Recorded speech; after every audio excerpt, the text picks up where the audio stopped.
Bonjour, bonjour, bonjour à toutes et à tous. J'espère que la technique fonctionne bien. Bienvenue sur ce live en direct sur YouTube, Facebook, Insta, LinkedIn. Voilà, a priori un peu partout sur les réseaux. Manda, est-ce que tu serais OK dans le chat pour me dire si tout fonctionne bien pour toi? Et en particulier, je vais voilà, changer la page, tu vois, de sommaire. Voilà, a priori, ça fonctionne bien. Je veux bien que tu me confirmes. Est-ce que tu vois une autre page, la page vocabulaire? Et hop, je reviens en arrière. Voilà.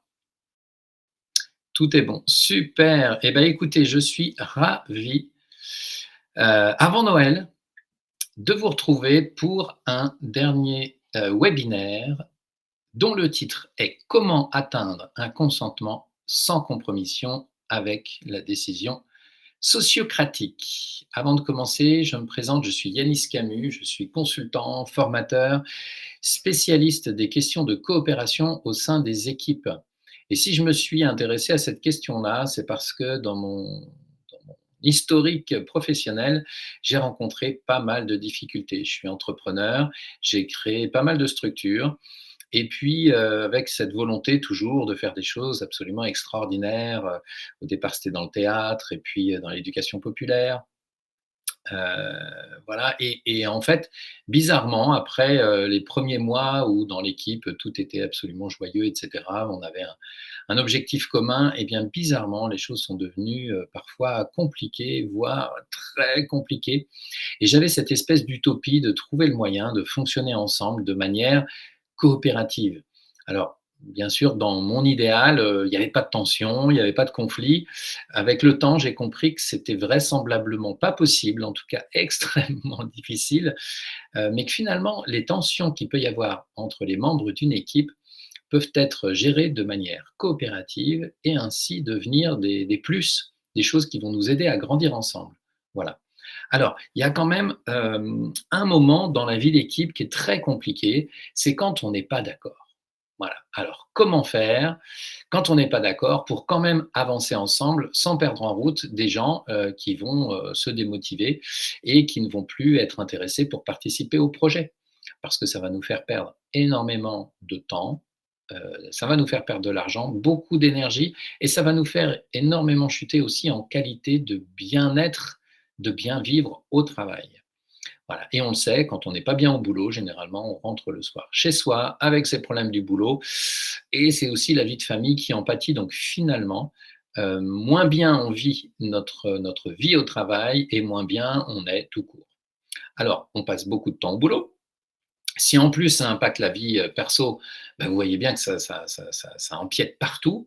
Ce serait quand même dommage de passer toute une vie à s'ennuyer avec des gens pas sympas, à être tout le temps en mode défensif ou à passer du défensif à l'agressif, pour faire passer ses idées. Moi, ce que je vous propose aujourd'hui, c'est de voir au travers de 3 clés, comment faire pour prendre des décisions ensemble et ainsi améliorer énormément l'efficacité de votre équipe ou de vos équipes et aussi améliorer énormément la qualité de vie au travail. J'ai tendance à dire, qu'on peut avec la sociocratie améliorer 30 l'efficacité, d'un travail d'équipe et jusqu'à 300 la qualité de vie au travail. Voilà, l'ambiance dans l'équipe. Tout dépend forcément de là où on est avant d'implémenter la sociocratie. Alors, je vous ai dit, je suis Yanis Camus, formateur, consultant, spécialiste en sociocratie, en gouvernance et en organisation coopérative. Je suis basé sur Rennes, mais j'interviens sur toute la France. Et donc, bienvenue aux personnes qui arrivent doucement sur les différents réseaux. Vous étiez très nombreux à être intéressés par cet événement sur LinkedIn. J'espère qu'il y a un petit peu de monde aussi sur Facebook, sur Insta, sur YouTube. Voilà, je brode un petit peu pour attendre que tout le monde arrive, mais normalement, là, vous devriez être bon. Il est 12h35. Alors, je vous présente mon petit sommaire. Donc, oui, dernière chose, je vous ai dit dans la présentation de ce webinaire, pas de blabla, que du concret. Donc, je souhaite que vous ressortiez de ce webinaire, effectivement, avec des choses très concrètes pour savoir comment atteindre un vrai consentement sans compromission grâce à la décision sociocratique. Alors, j'ai utilisé le mot sociocratie plusieurs fois, là, depuis le début déjà. En quelques mots, la sociocratie, c'est quelques règles du jeu, issues donc de ce qu'on appelle enfin, pardon, le mode de gouvernance, ce qu'on appelle aussi la gouvernance dynamique. L'idée étant de s'organiser de manière différente, de manière coopérative pour atteindre des objectifs complètement différents, tant en termes d'efficacité que de bien-être au travail. Voilà. Alors, sommaire. De quelle décision parlons-nous? Ben, effectivement, on va voir que souvent, dans nos têtes, c'est pas très clair. Il y a plusieurs types de décisions et on ne va pas traiter chaque type de décision de la même manière. Donc, je reprends ça dans un instant. Et ensuite, je vais vous livrer les 3 clés. La première, ce sera l'animateur, l'animatrice. La deuxième clé, l'élaboration de propositions. Et la troisième clé, le séquençage dans la prise de décision. Voilà pour le sommaire. Et je vous propose qu'on commence tout de suite. Avant de commencer en préambule, un petit point sur le vocabulaire, parce que finalement, dans le titre, il y a consentement, il y avait consentement, oups, et il y avait compromission, mais en fait, il y a plusieurs mots qui se ressemblent, qui commencent tous par con.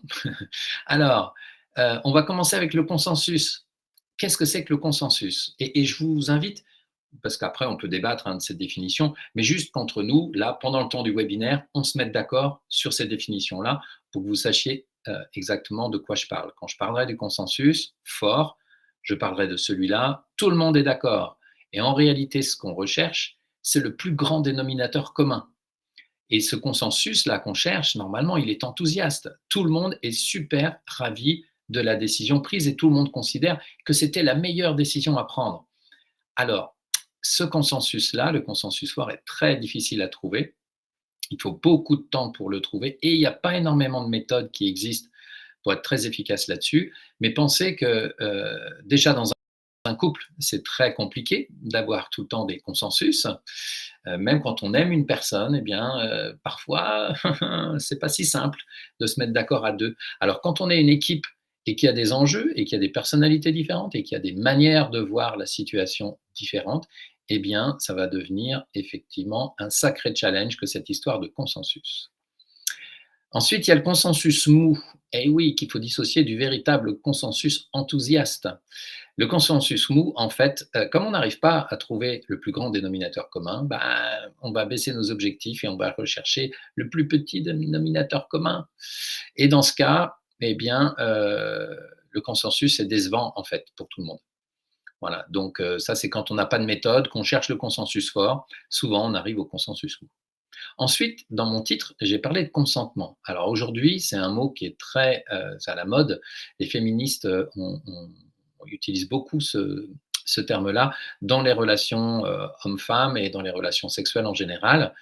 Eh bien là, nous en sociocratie, on va avoir une considération un peu différente et on va dire que le consentement, c'est personne n'a d'objection. Donc si vous êtes féministe et spécialiste du consentement féministe, s'il vous plaît, mettez un petit peu de côté votre vision du consentement, qui est d'ailleurs quelque chose de pas simple, hein, et toutes les féministes ne sont pas d'accord entre elles, et il y a différents types de consentement chez elles, j'ai un peu creusé la question. Mais chez nous, sociocrates, on va considérer que le consentement, c'est personne n'a d'objection. Donc le consentement, il satisfait tout le monde, même s'il n'est pas toujours enthousiaste. Et il respecte les limites de chacun, et en particulier de chaque personne qui vont devoir vivre avec la décision. Voilà. Ensuite, le compromis. Bah, chacun fait des concessions. En réalité, le compromis est proche du consensus mou. Et enfin, le terme compromission, bah, c'est un accord conclu soit par lâcheté, pardon, on ne voit pas le mot parce qu'il y a ma petite vidéo, mais c'est par lâcheté ou par intérêt. Donc, dans la compromission, effectivement, des gens vont être capables de laisser de côté leurs valeurs et se dire, bon, j'accepte ce truc-là, même si je suis absolument contre et que ça ne me convient pas du tout, etc. Mais c'est parce que derrière, je sais que je vais placer mes billes pour un jour réussir à obtenir quelque chose qui est encore plus important pour moi. Bon, là, on est vraiment dans de la stratégie, on est dans des choses qui sont absolument toutes sauf coopératives. Donc, effectivement, ce qu'on va chercher aujourd'hui, c'est à approfondir le consentement, d'accord, qui est une notion sociocratique sans compromission. Et on avance maintenant avec le premier point, qui est sur cette notion, oui, de décision. Je vous ai dit tout à l'heure, qu'en préambule, on allait voir. Et il y a différents types de décisions à prendre dans une organisation et je vous invite à les différencier. Pourquoi? Il y a d'abord le type de décision que j'appelle politique.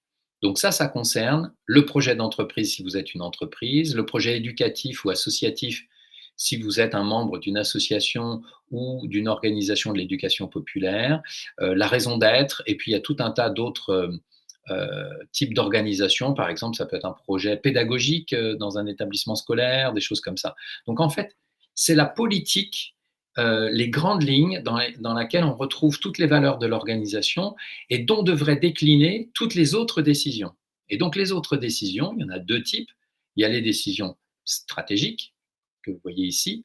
Donc je vous invite à différencier en particulier, parce que tout ce qui est politique, c'est assez simple, hein, c'est les grands documents qu'on révise une fois tous les 2, 3, 4 ans, quelque chose comme ça. D'accord? Donc, alors là, sur ces documents-là, idéalement, en particulier sur la raison d'être, idéalement, surtout si vous êtes une petite équipe, il faudrait trouver un consensus fort, un consensus enthousiaste. Parce que la raison d'être, c'est quand même la chose pour laquelle chacun se lève le matin et c'est au service de ça qu'on met notre travail. D'accord? Donc, politique, on pourrait dire qu'on va aller chercher le consensus. Aujourd'hui, je vais vous parler d'autre chose et je vous invite à différencier les deux autres niveaux, le niveau stratégique et le niveau opérationnel. Le niveau opérationnel, c'est chacun d'entre nous qui est censé être en charge de certaines responsabilités et donc prendre les décisions. Moi, je vous encourage dans vos équipes parce que souvent, ces deux niveaux, stratégique et opérationnel, sont mélangés et souvent, c'est la hiérarchie qui prend les décisions à la fois stratégiques et opérationnelles, sans trop les différencier. Et c'est absolument terrible parce qu'il y a des gens que vous avez recrutés sur un profil spécifique, avec des compétences spécifiques, à la fois en termes de formation et d'expérience. Et pour autant, vous vous considérez, quand on est manager, parfois on se considère le chef et on pense que le chef doit décider. Voilà, qu'on est payé pour ça et que peut-être même d'ailleurs, c'est ça qui justifie que notre salaire soit plus élevé que celui des autres.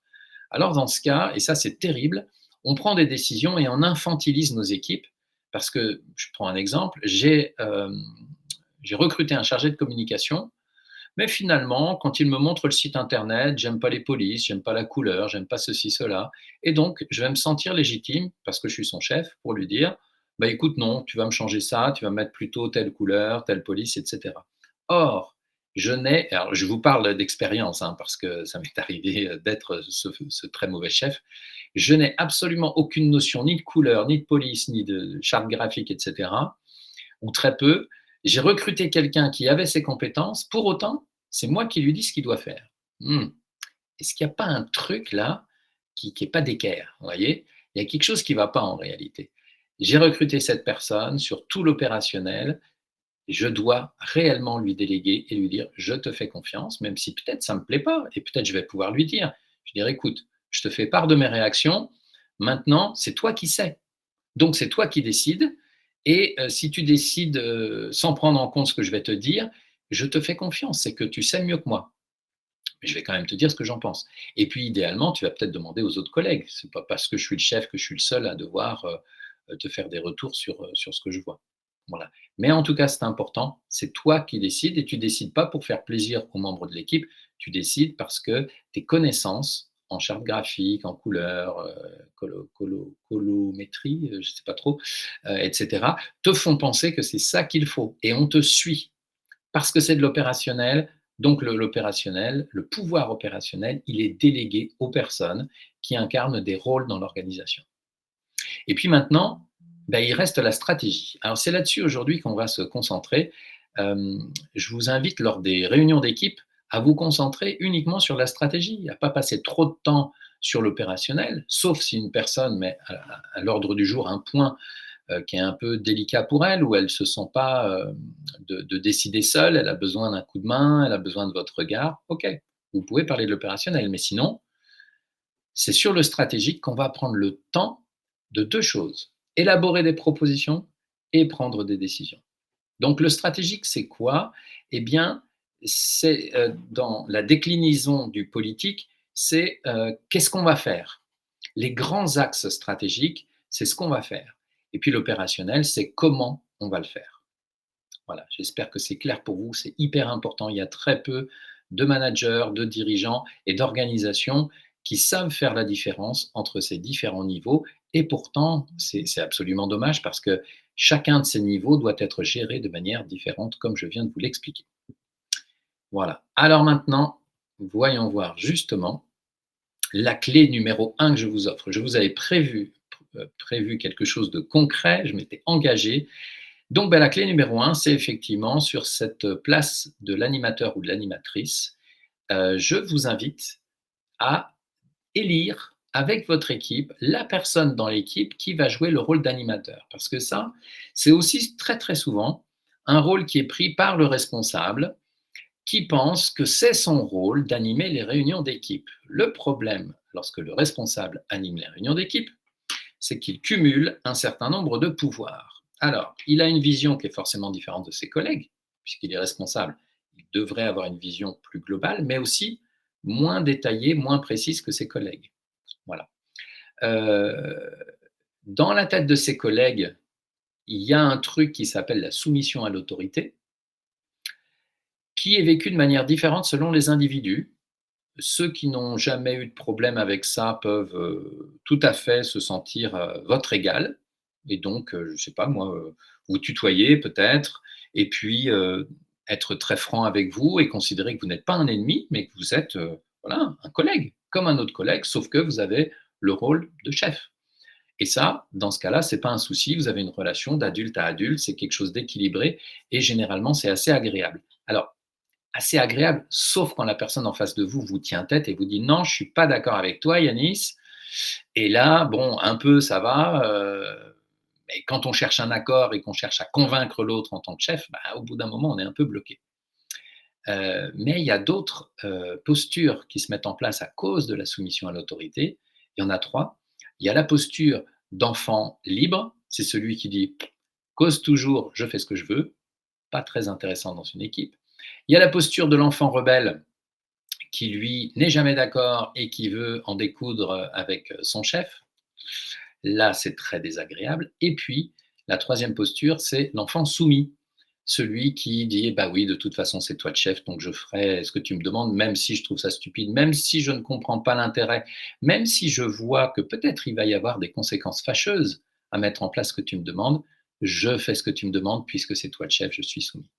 Alors ces trois postures d'enfant, soumis, rebelle et libre, en fait, dans les équipes, c'est vraiment pas bon. C'est pas ce qu'on cherche, à moins d'être un chef très autoritaire et peut-être d'avoir l'impression que c'est efficace. Mais globalement, si on regarde bien, c'est effectivement pas très efficace et on a besoin d'avoir en face de nous des adultes, donc des égaux, des alters égaux. Voilà. Alors, pour aider à faire ça, en fait, le responsable de l'équipe va lâcher le pouvoir sur l'animation des réunions. OK? Donc on va, heu, élire une personne pour faire ça. Cette personne va être garante du cadre.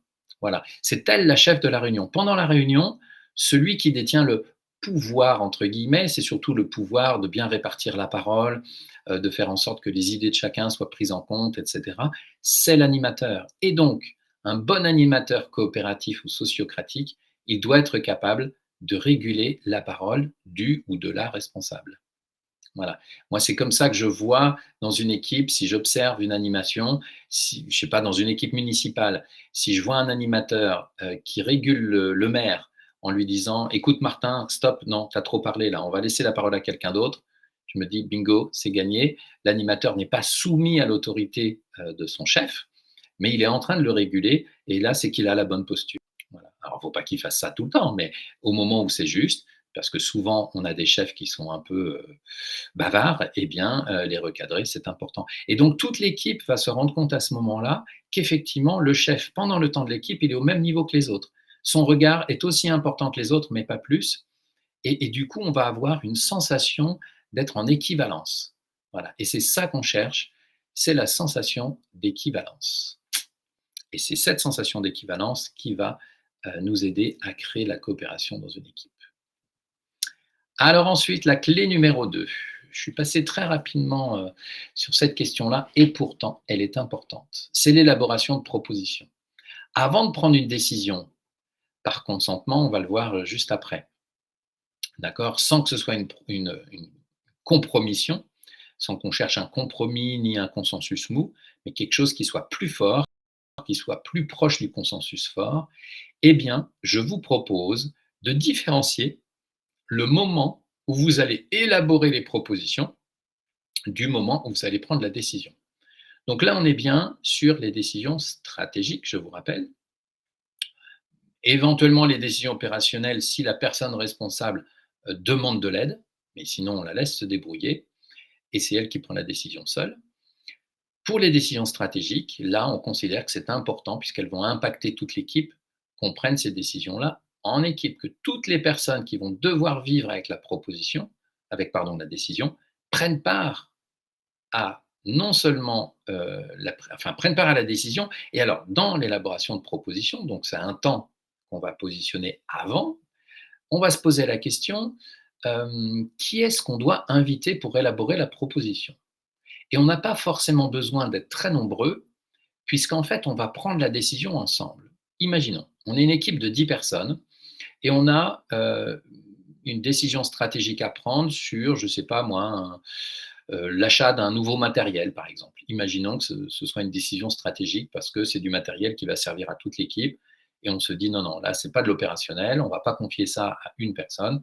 C'est important qu'on décide de ça au sein de l'équipe. Et puis peut-être il y a le choix entre trois machines différentes qu'on doit acheter et on a besoin d'élaborer ça ensemble. Eh bien, ce que je vais faire, je vais me dire, je vais inviter à une première réunion assez rapide deux, trois personnes de l'équipe qui pour moi sont des personnes ressources, parce que peut-être dans les couloirs, elles m'ont parlé de leur recherche sur les différentes machines. Il y en a une qui s'est renseignée sur telle machine où elle voit plein de choses positives, et puis une autre qui m'a parlé d'une machine qui lui semblait plus intéressante encore, etc.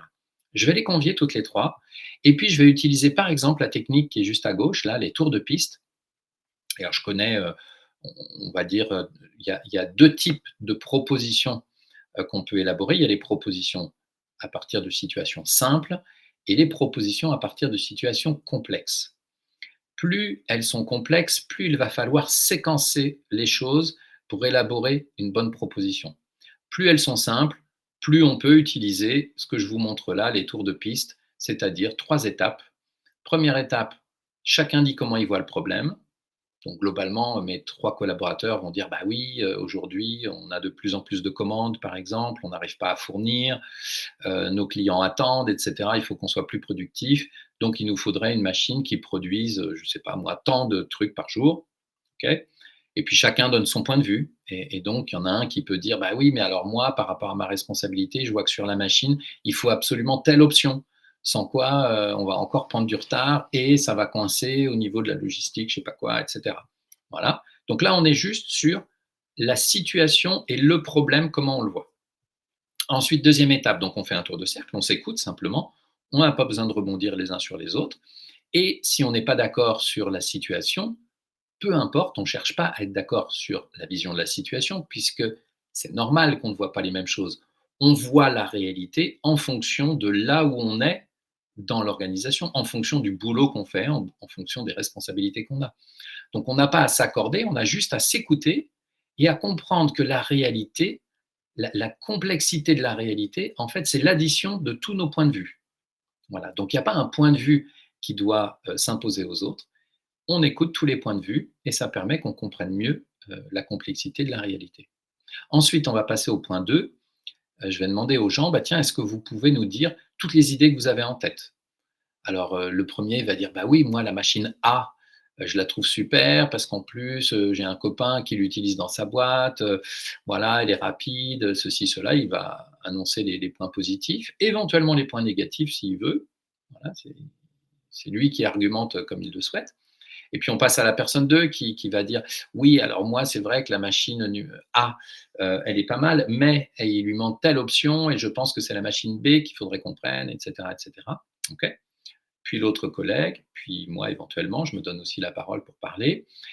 Et puis après, je vais poser la question magique: est-ce que quelqu'un a une proposition qui ne dépasserait les limites de personne? Voilà, et qui, selon vous, serait la proposition un peu idéale qui a toutes les chances de passer devant le reste de l'équipe? Et puis là, généralement, il y a un petit temps de silence, chacun réfléchit et en fonction de ce qu'on a entendu dans le tour d'avant, dans le tour numéro 2, eh bien, il y a une personne qui va pouvoir dire: «Ouais, j'ai une proposition». On peut l'entendre ou on peut ne pas l'entendre, peu importe. L'intérêt, c'était d'avoir une proposition. Donc on peut dire aux collègues: «OK, c'est laquelle?» «Bah, c'est la A», par exemple. «OK, merci beaucoup» et on en reste là. Ça a duré quoi? 15 minutes cette histoire, si c'était un petit peu plus complexe ou si on était bavard, peut-être 20, 30 minutes et c'est tout. Nous venons d'élaborer une proposition à partir d'une situation simple. Pour les situations plus complexes, il existe d'autres outils dont je pourrais parler dans un autre webinaire. Moi, je vous encourage à prendre par exemple les 6 chapeaux de Bono, qui sont une bonne méthode, qui séquence bien les choses et qui nous permettent de connecter nos cerveaux en même temps sur le même prisme. Voilà. Et ça nous évite tout un tas de conflits et de choses absolument pas coopératives qui peuvent se passer et qui déclenchent des jeux de pouvoir par la suite. Voilà. Donc les 6 chapeaux de Bono pour les situations complexes. Et ben voilà, on a élaboré une proposition, on ne sait pas si elle est bonne, si elle n'est pas bonne, et cetera, mais on en a élaboré une. Donc maintenant, ce qu'on va faire, c'est qu'on va la processer dans, l'autre outil dont je voulais vous parler ce matin, qui est un outil absolument révolutionnaire ou évolutionnaire, qui est la décision par consentement. En fait, alors, je vous le dis parce qu'il y a peut-être quelques spécialistes qui me suivent et qui savent déjà ce que je suis en train de raconter. Puis, il y a peut-être des gens qui découvrent complètement. Sachez que ce dont je vais vous parler maintenant, c'est un process pour prendre une décision donc en équipe par consentement à partir d'une proposition qui a été élaborée en amont. Donc là, je viens de vous montrer comment l'élaborer, d'accord. Et en fait, cet outil-là, il est le cœur de tout ce qu'apporte la sociocratie. Voilà. Il il il a en lui, finalement, la substantifique moelle de cet état de coopération qu'on peut atteindre dans une équipe, si tant est qu'on respecte vraiment le processus, que l'animateur ait la bonne posture et que chacun des membres acquiert cette posture que j'appelle coopérative ou sociocratique.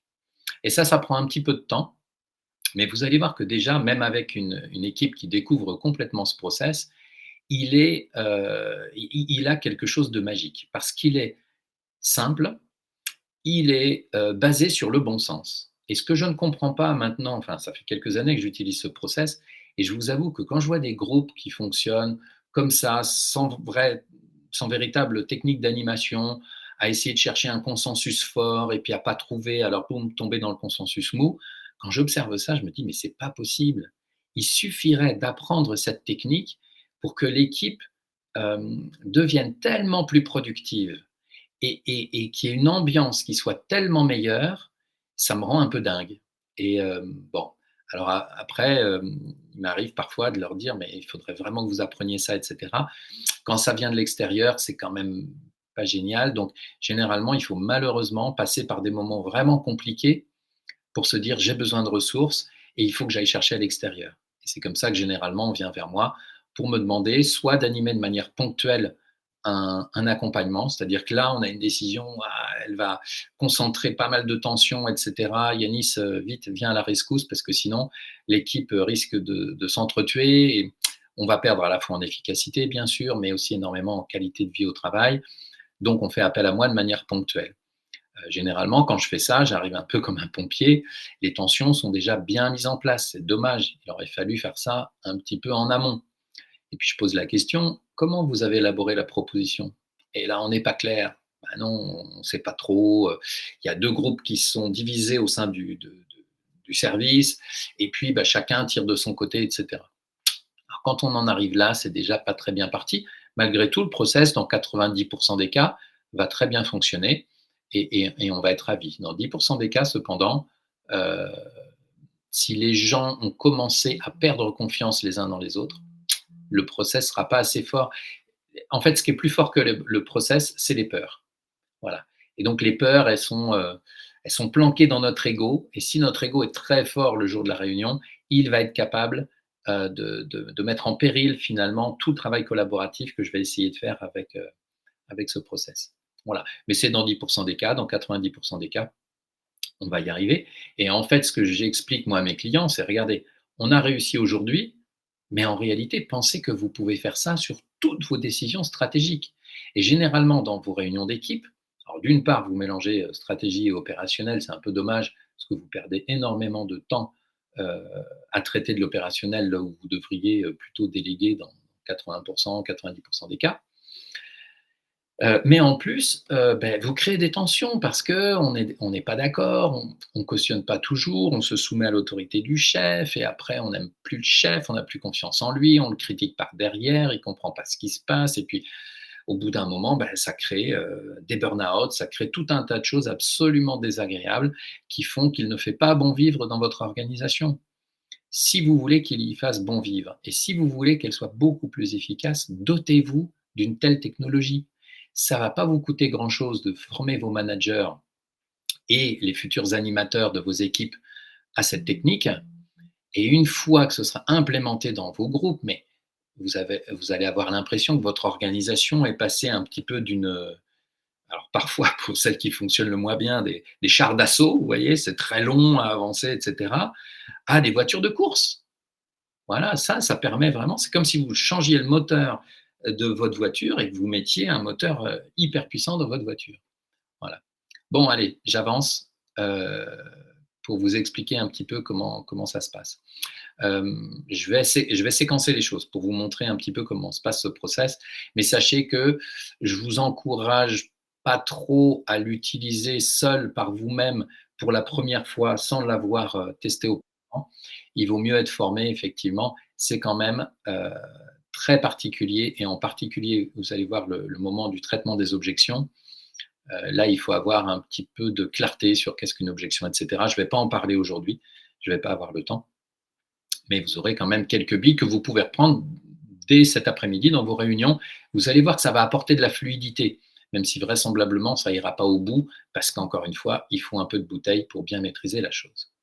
Alors, vous avez vu dans le visuel précédent par Bremet qu'en fait, la prise de décision, eh bien, elle est séquencée. Donc, on va avoir en gros 6 séquences dans euh, notre modèle de prise de décision. Et maintenant, je vais vous montrer la première.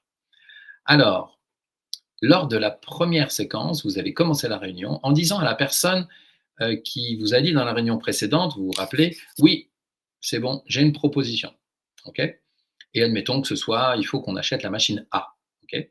Eh bien, on va dire à la personne, avant d'énoncer ta proposition, est-ce que tu pourrais nous dire quel est le contexte de manière concrète, rapide. On ne veut pas un PowerPoint de 10 pages, mais voilà, en deux, trois phrases, si possible, si la situation n'est pas trop compliquée. Est-ce que tu peux nous expliquer le contexte pour que tous les membres de l'équipe, donc là on est bien d'accord, on a toute l'équipe, si on est une équipe de 10, là j'ai réuni les 10 et ça fait partie généralement des réunions d'équipe, on a un point à l'ordre du jour qui est achat de quelle machine. D'accord? Et donc là, on explique qu'on a une proposition qui a été élaborée en amont et qu'on voudrait la valider tous ensemble parce que c'est important que tout le monde donne son consentement. C'est vraiment une stratégie très importante parce que ça va impacter tout le monde.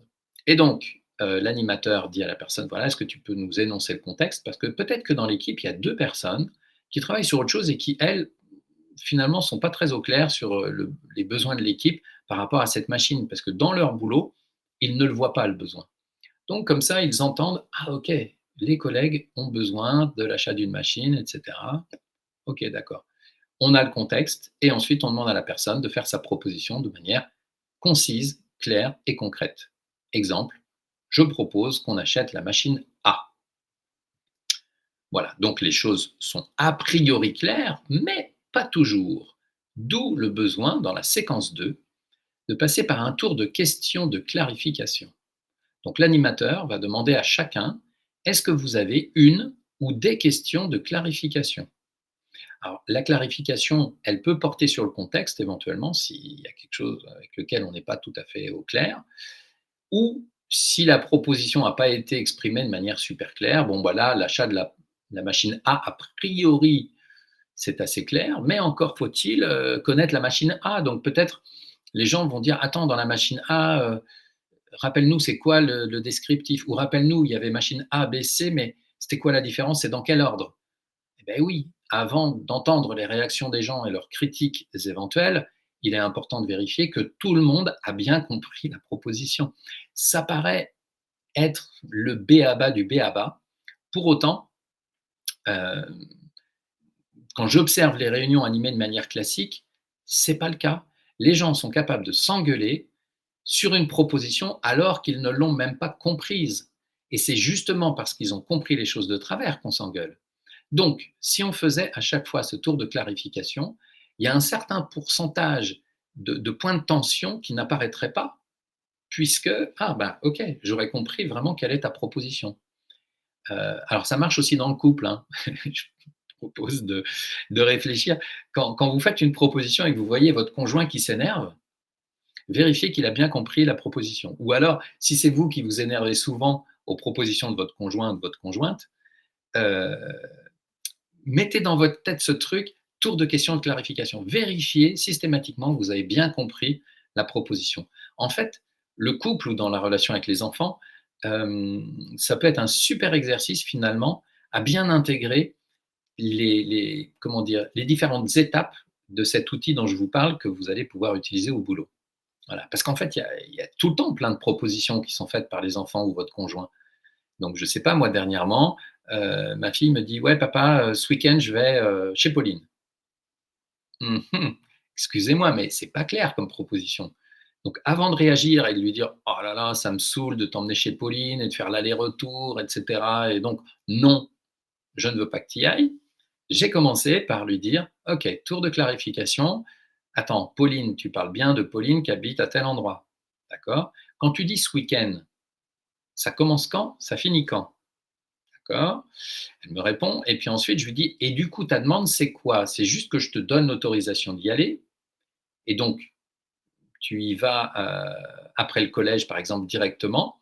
Et c'est les parents qui te ramènent. Ou est-ce que c'est moi qui dois t'amener là-bas, faire un aller-retour pour t'emmener et faire un aller-retour pour venir te chercher le dimanche soir? Voilà. Et puis, c'est à quelle heure dimanche soir que je te récupère? Enfin, vous voyez, toutes ces questions qui n'étaient pas incluses dans la proposition de base, qui d'ailleurs, hein, quand c'est les enfants, c'est pas toujours des propositions. Parfois, certains considèrent que, ben voilà, c'est acté, c'est comme ça. Et donc, je vais y voir plus clair et ça va me permettre de passer à l'étape qui va suivre. Mais je finis sur cette étape. Je pose bien toutes mes questions pour y voir clair. J'entends les réponses. Si les réponses sont claires, je dis OK, merci, j'ai compris. Si les réponses ne sont pas claires, je repose ma question jusqu'à temps que ce soit clair. Et donc, en face, quand on est le porteur de proposition, c'est le porteur de proposition, bien sûr, qui répond aux questions. Il y répond de manière claire, synthétique, concise, si possible. Et parfois, s'il n'a pas de réponse à la question, il peut dire, pour faire gagner du temps à tout le monde, ah, là, j'y avais pas pensé, je n'ai pas de question. Et j'ai pas de réponse, pardon, à cette question. OK, et on avance.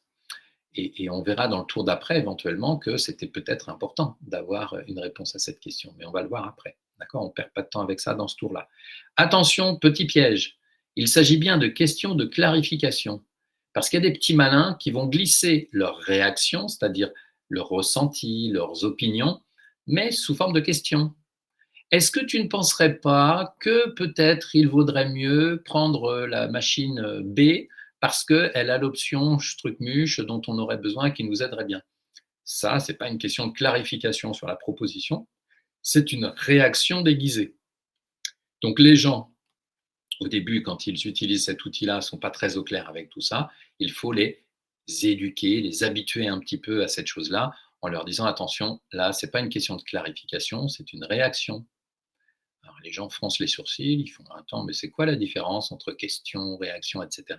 Et en fait, justement, c'est tout le processus qui va nous apprendre à fonctionner de cette manière-là.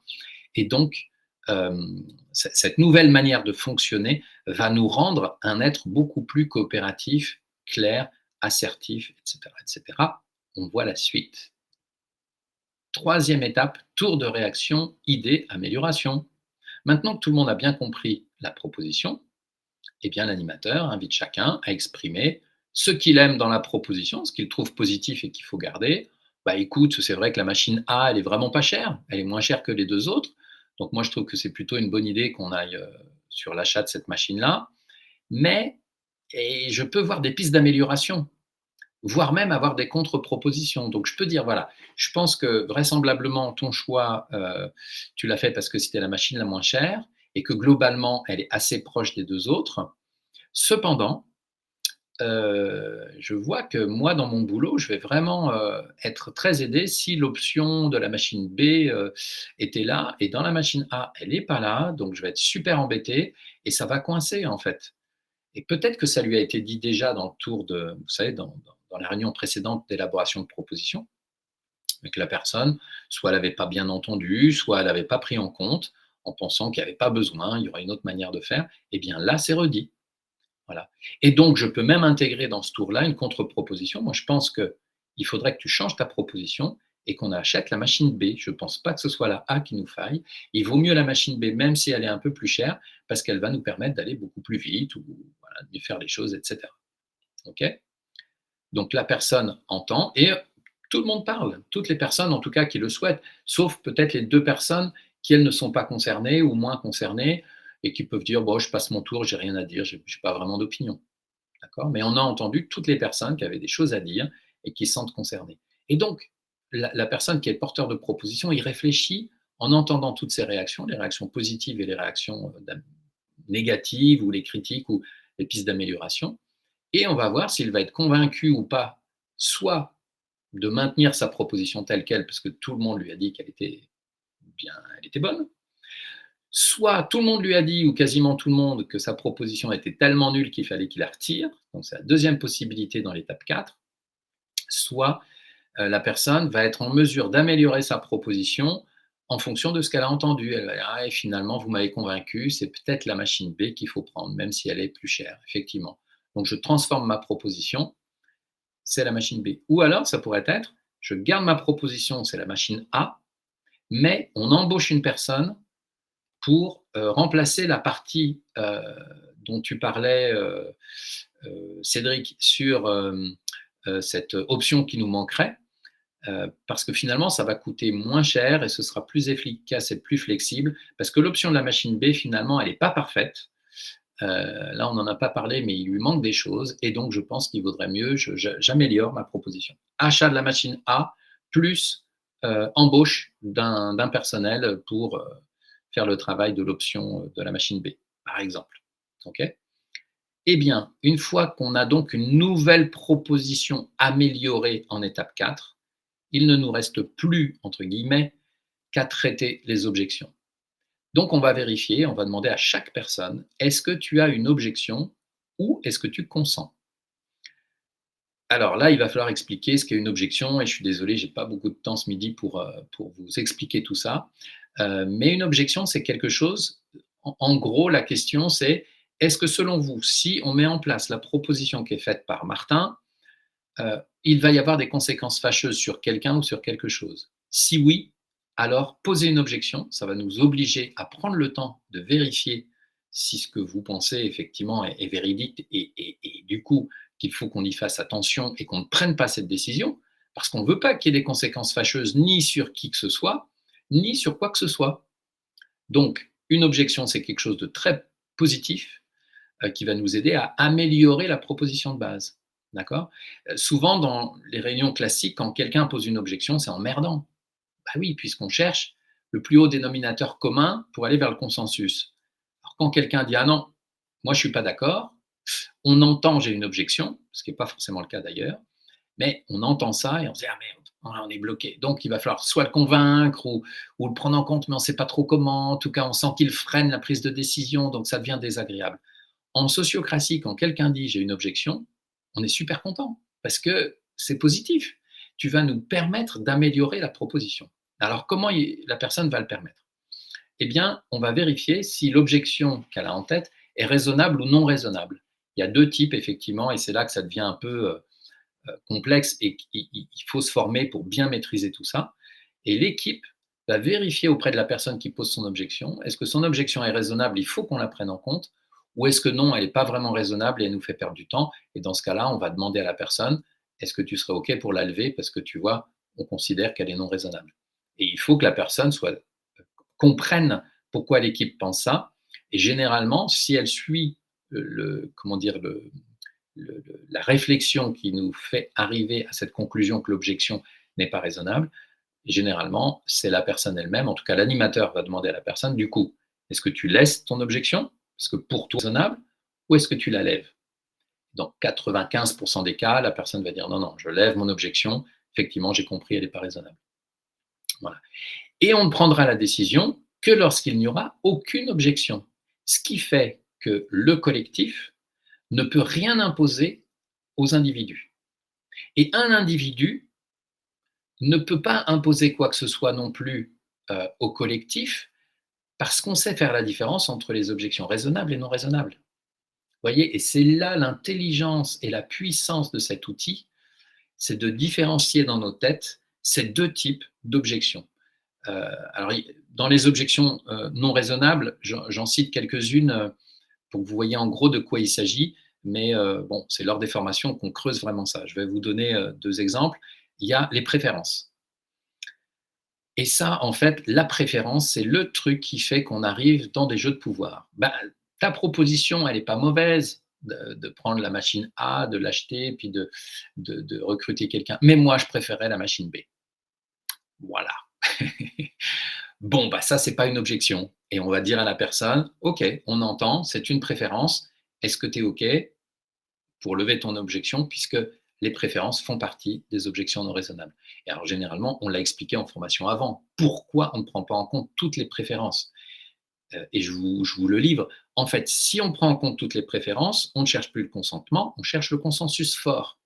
Or, je vous l'ai dit, c'est très compliqué d'arriver à un consensus fort, très enthousiaste, le plus enthousiaste possible, surtout sur des situations qui sont un peu complexes. Et quand on est déjà à 2, je vous ai dit, c'est compliqué, mais à 10, c'est encore plus compliqué. Donc, en fait, on a compris qu'on n'a pas besoin de prendre des décisions qui soient parfaites pour tout le monde, pour les 10 personnes qui composent l'équipe. On a besoin de prendre des décisions qui nous permettent de faire un premier pas pour améliorer la situation.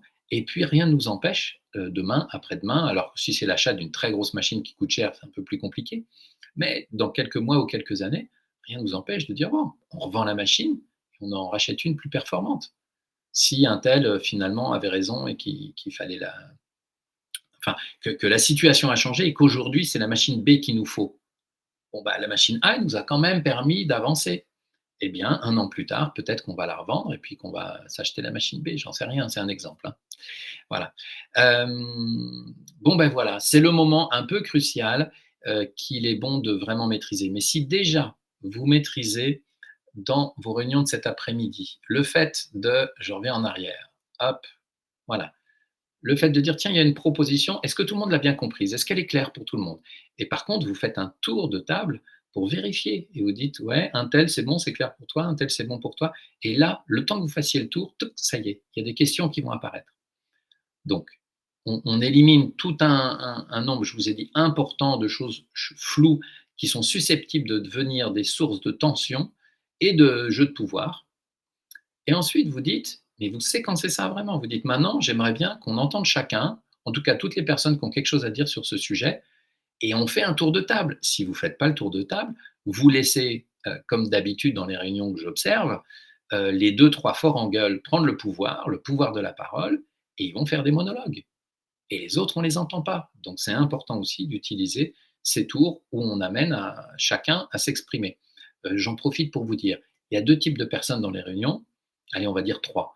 Il y a les gros extravertis, les gros introvertis ou les introvertis, et puis il y a les personnes qui sont un peu entre les deux. Les personnes qui sont entre les deux, elles ne posent pas souci. Par contre, ceux qui posent souci, c'est les gros extravertis et les intros. Les gros extravertis vont monopoliser la parole lors des réunions, et les introvertis ne vont pas prendre la parole. Donc c'est pour ça que je vous invite à faire de manière quasi systématique des tours de prise de parole où chacun va être amené à dire ce qu'il pense sur les sujets. Et peut-être d'ailleurs, idéalement, vous commencez à donner la parole aux extravertis qui, eux, ont tout de suite plein d'idées à dire et qui vont défricher le sujet.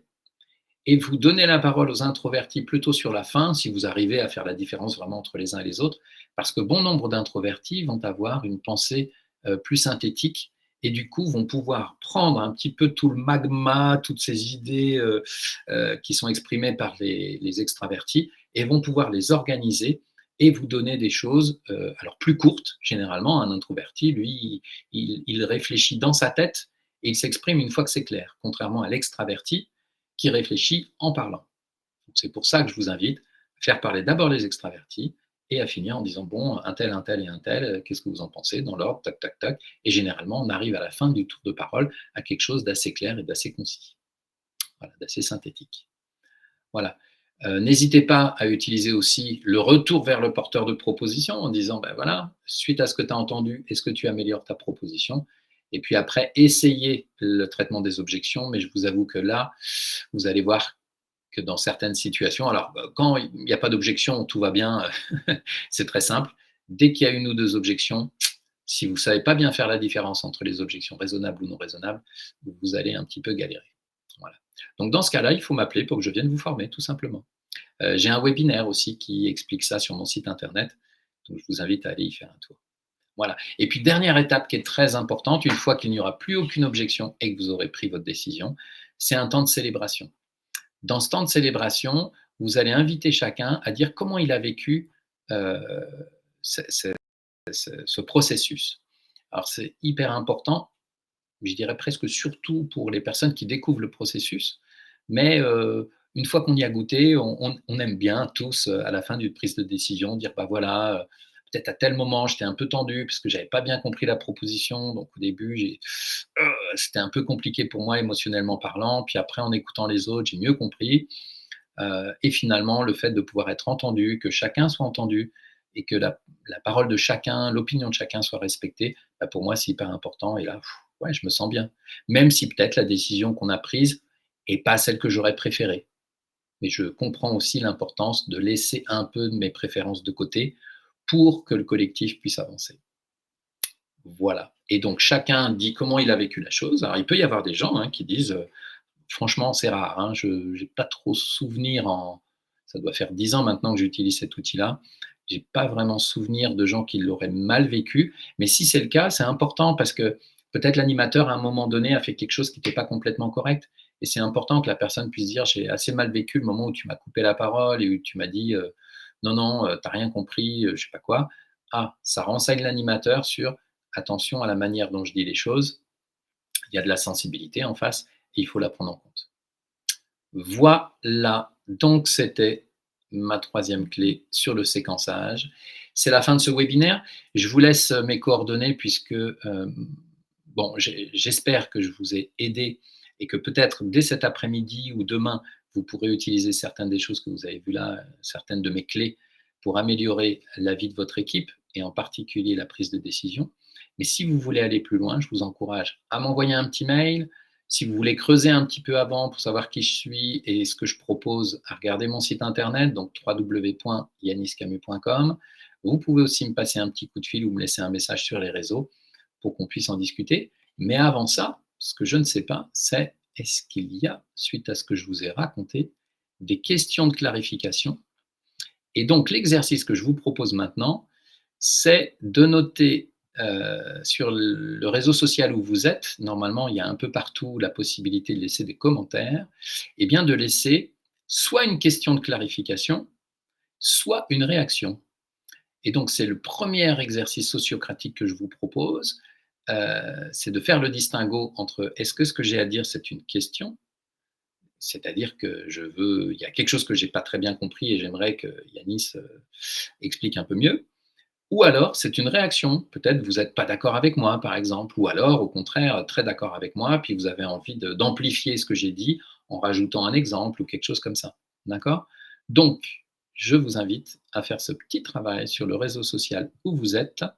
Moi, je vais aller d'un réseau social à l'autre pour vérifier si je vois ça. Et puis, il y a Manda aussi qui va m'aider en me postant éventuellement vos questions. Alors, est-ce que je vois des choses sur LinkedIn?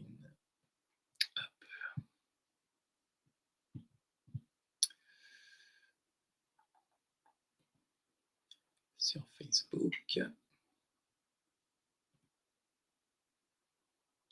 Alors, je suis en train de tout rafraîchir pour voir si ça fonctionne.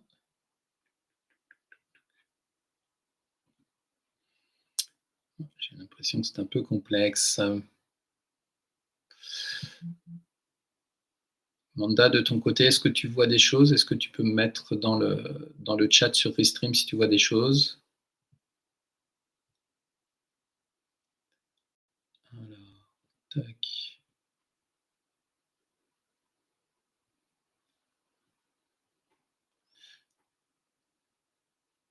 OK, tu vois rien du tout pour le moment. Donc n'hésitez pas, ça peut être, voilà, ou en termes de ronde de clôture, me dire aussi, qu'est-ce que vous avez pensé de ce webinaire?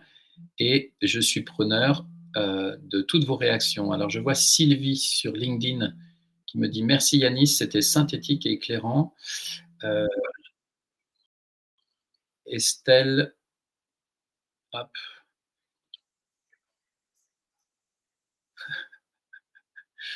il faudrait que je coupe le son sur LinkedIn. Estelle qui dit: «Réaction, un grand merci pour ce partage très intéressant». François qui dit: «Au-delà de la préférence, quelle autre objection non raisonnable?» Ah oui, j'ai dit que j'en donnais 2, puis j'en ai donné qu'1. Merci François. Alors il y en a une autre, qui est, assez caractéristique, c'est l'obstruction. Là, c'est une obstruction, c'est quelque chose de fort, c'est généralement dit par quelqu'un qui prend beaucoup de place et qui prend pas beaucoup soin, des personnes qui sont en face et donc qui en gros, c'est la personne qui est souvent pas d'accord, voire toujours pas d'accord. Et qui va pas donner d'argument clair, mais qui va dire: «Non, c'est pas comme ça. Voilà, non, il faut pas faire ça. C'est pas comme ça qu'on fait». Je t'en donne une autre François, puisque tu es curieux, c'est les principes. Non, non, par principe, moi, j'achète jamais la première machine que j'ai découverte. Voilà. Non, non, par principe, faut pas faire ça. Il faut se renseigner, il faut voir toutes les machines qui existent, mais la première qu'on voit, c'est un principe, je l'achète pas. OK, merci. C'est quoi les arguments? Parce qu'elle peut être très bien cette machine au final, c'est un peu le hasard qui fait que peut-être on a découvert celle-là. Non, non, mais par principe, moi je pense qu'il faut jamais acheter la première qu'on bon, il faut amener la personne doucement à comprendre que, si chacun d'entre nous fonctionne avec ses principes, en fait, un principe, c'est quoi? C'est une croyance. Dans les croyances, bah, il y en a plusieurs types. Il y a les croyances limitantes et il y a les croyances, ça y est, j'ai perdu le terme, les croyances, limitantes et les croyances, bah, j'ai perdu le terme, l'inverse, j'ai perdu. Mais en tout cas, cette croyance, oui, elle peut être quand même relativement limitée. C'est faire comprendre à la personne, bah, si tu, si j'ai l'impression que ça se passe. Si, c'est bon. Dans les croyances limitantes, heu, bah, si chacun vient bosser avec ses croyances limitantes, en fait, on se limite les uns les autres, quoi. Et donc, pour éviter, encore une fois, de retomber dans le piège des jeux de pouvoir, on va éviter d'utiliser nos principes, qui sont individuels et qui sont en fait des croyances, mais pas. Alors, à moins que ce soit argumenté, qu'il y ait quelque chose derrière. Ben non, regardez, si on fait ça, il va y avoir telle conséquence fâcheuse. Et, ah, ok, là, c'est plus une croyance, c'est plus un principe. Mais si tu n'es pas capable de nous expliquer qu'est-ce qui va se passer si on utilise cette machine et que tu nous sors juste ton principe, ben, on ne peut pas le prendre en compte. En tout cas, on t'invite à le laisser de côté. Voilà. Et donc, à donner ton consentement. Et du coup, c'est vachement instructif parce que la personne se rend compte que, tiens, mais c'est fou, je fonctionne vachement avec mes principes. Et là, on est en train de me dire que les principes, ça bloque la coopération. Intéressant. Je t'en donne un autre, François, mais il faudra vraiment venir en formation hein, pour tous les découvrir. C'est les peurs. Il y a deux types de peurs. Les peurs qui sont rationnelles et les peurs irrationnelles. Les peurs rationnelles nous permettent de nous protéger d'un certain nombre de choses qui ont comment dire, un risque élevé de se produire et qui sont vraiment fâcheuses. D'accord? On va appeler ça les risques et les risques forts. Et puis, il y a des peurs qui sont complètement irrationnelles. Parce qu'on a vécu un petit traumatisme dans notre vie. Dès qu'on entend tel truc, bam, on se dit non, je veux pas de ça. Attends, dans l'équipe, tu es le seul à réagir comme ça. C'est quoi le problème? Ah bah une fois, ça m'est arrivé, ça s'est mal fini. Ok, mais c'était dans une autre équipe, c'était dans un autre contexte, c'était. Est-ce que là, tu penses que OK, tu penses que le risque que ça se passe, il est très élevé, il est moyennement élevé? Sur 100 de risque, tu dirais combien? Et là, parfois, les gens vont se rendre compte que: «Ah bah non, Ouais, c'est vrai que là, dans le cas actuel, c'est 5 le risque. OK. Du coup, est-ce que ta toute petite peur, elle va nous empêcher de mettre en place ce qui est proposé ou tu la lèves et tu nous permets d'avancer? Et là, la personne a la possibilité de dire: «Oui ou non». Parfois, une peur de 5 si la personne a été ultra traumatisée, elle a besoin de se sécuriser, de dire: «Non, non, non, mais excusez-moi, je suis désolé, mais moi, c'est pas possible pour moi. Parce que je vais devoir travailler au quotidien avec cette fameuse machine et si elle a un bouton rouge en plein milieu», je dis n'importe quoi, là, c'est un truc un peu ridicule, mais vous voyez, j'ai une espèce de phobie, c'est les boutons rouges. OK? On va se dire: «OK, qu'est-ce qu'on fait?» Et puis là, quelqu'un va pouvoir dire: «Bon, bah, on va peut-être mettre un sticker sur le bouton rouge». En tout cas, c'est un exemple un petit peu stupide que je prends là. Mais c'est pour vous montrer qu'en réalité, même si l'objection n'est pas raisonnable et qu'elle est maintenue, on la prend en compte et elle va nous obliger à être un petit peu créatifs pour dépasser le problème. Eh bien, sachez que cette personne qui, par exemple, aurait la phobie des boutons rouges, si elle voit son équipe dire: «OK, on prend en compte ton objection, on la respecte, on te propose, on va acheter la machine A, par exemple, mais sur ce fameux bouton rouge qui arrête tout, on va mettre un sticker pour transformer le rouge en je ne sais pas quelle autre couleur qui te conviendra mieux. Est-ce que ce serait OK pour toi? Eh bien, si une équipe prend le temps de faire ce travail avec chaque individu va se sentir pleinement en sécurité, pleinement pris en compte. Et là, on va goûter vraiment à un taux de coopération qui va devenir de plus en plus élevé. Avec la coopération viendra la sécurité, avec la sécurité viendra la confiance, et avec la confiance, le bien-être au travail et l'efficacité. Donc, on gagne tout. Voilà, François, j'espère que je t'ai répondu. Il y en a d'autres, hein, mais je les garde pour la formation. Là, tu as eu les plus importantes, les plus répandues. Alors, sur LinkedIn, c'est tout ce que je vois. Je ne sais pas s'il y en a depuis. Il faudrait que j'actualise à chaque fois. J'espère qu'on m'entend toujours quand j'actualise un réseau social. Je vais aller voir sur Facebook s'il y a des choses. Oui, je suis étonné, Manda, que tu ne vois pas ce que moi je vois sur LinkedIn. Euh, alors, je crois qu'il faut cliquer vraiment ouais, sur l'événement. Donc sur Facebook, il faut que je watch le live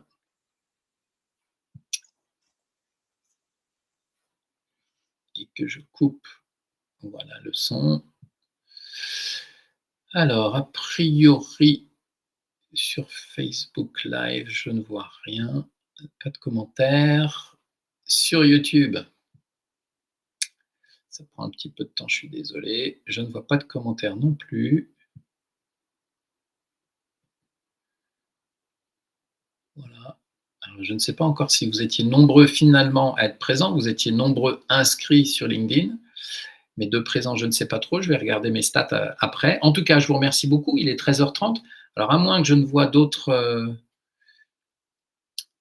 commentaires sur certains réseaux sociaux, je vais aller voir sur Insta aussi. Ben, je vous remercie en tout cas d'avoir été présent. Vraiment que ce que je vous ai raconté euh, va pouvoir vous servir, parce que l'intérêt de ces webinaires, c'est... Oh,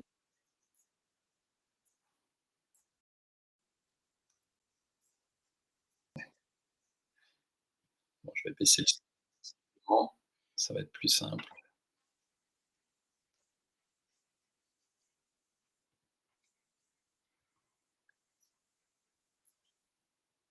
Ouais, voilà, ce qui est assez rigolo, c'est qu'en plus, il y a un décalage au niveau du son entre ce que j'enregistre et puis ce qui est transféré sur les réseaux. Sur LinkedIn, non, pardon, sur YouTube, je ne vois pas de commentaires. J'ai l'impression que vous étiez surtout sur LinkedIn et sur Insta. Sur Insta, je découvre Insta, je ne sais pas trop comment voir mon live. Donc j'espère que tu es sur le live, Manda, et si tu ne me dis rien, c'est qu'il n'y a rien, c'est qu'il n'y a pas de commentaire. Donc je reviens sur LinkedIn pour vérifier s'il y a de nouvelles choses, puisque c'est là où vous semblez être le plus nombreux. Bon, bah écoutez, pour ceux qui ont des choses à faire ou qui n'auraient pas profité de ce webinaire pour manger en même temps, je vous invite à aller vous restaurer. Très bon appétit à toutes et à tous. Pour les autres, j'attends que LinkedIn me montre s'il y a de nouveaux commentaires. Tac, tac, tac. Et puis si vous êtes encore quelques-uns à me suivre actuellement, je vous souhaite de bonnes fêtes de fin d'année, en espérant que vous saurez aussi prendre les bonnes décisions en famille, parce que c'est un moment un peu sacré dans certaines familles où ça se passe bien. Ben, les fêtes de Noël, c'est génial. Il y a des belles lumières, il y a des cadeaux, il y a du chocolat, etc. Et on prend du plaisir. Et puis dans d'autres familles, bah, c'est le moment où on retrouve les gens parfois bah, qu'on ne voit pas le reste du temps et avec qui ça peut être compliqué. Alors bah, je vous invite, ah, il y a d'autres messages que je vais regarder, je vous invite à vous inspirer de cette méthode. Et lorsqu'il y a une proposition qui est faite, d'abord à poser des questions, puis à réagir, puis à demander à la personne: «Est-ce que tu maintiens ta proposition ou tu l'améliores un peu en fonction de ce que je t'ai dit?»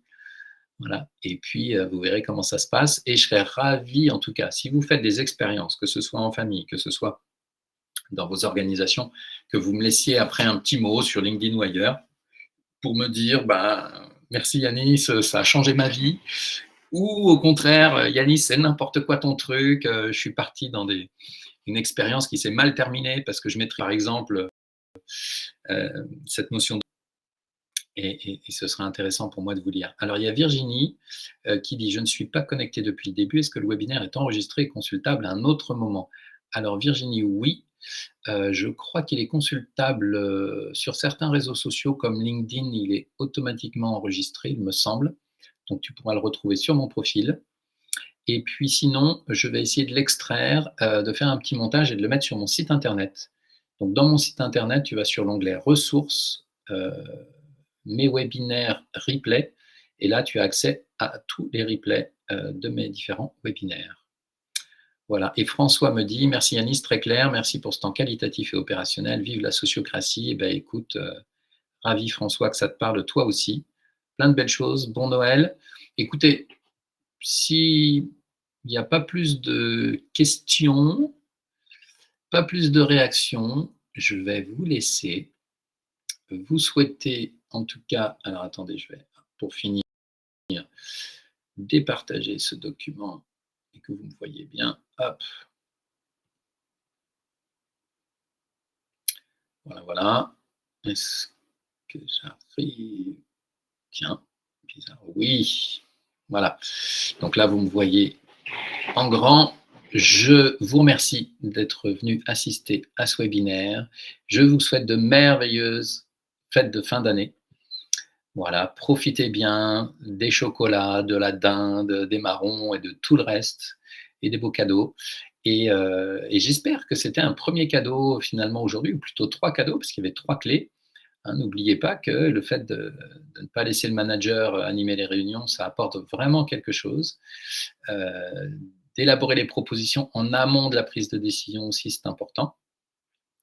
Et puis voilà, très, très belle fête de fin d'année, très bonnes expériences et bonne qualité de vie au travail, belle efficacité dans vos organisations où que vous soyez. Et j'espère à très bientôt. Si vous avez apprécié ce webinaire, n'hésitez pas aussi à transférer un petit mot à vos contacts, à vos collègues, collaborateurs ou homologues dans d'autres organisations qui pourraient avoir besoin de ce genre de choses. Si vous avez un copain qui galère un peu dans son équipe en ce moment, eh bien, il peut avoir envie de développer un très haut taux de coopération au sein de son équipe. Eh bien, je serais ravi d'accompagner cette personne puisque c'est ma passion. Et voilà, à bientôt, j'espère. Au revoir à tous.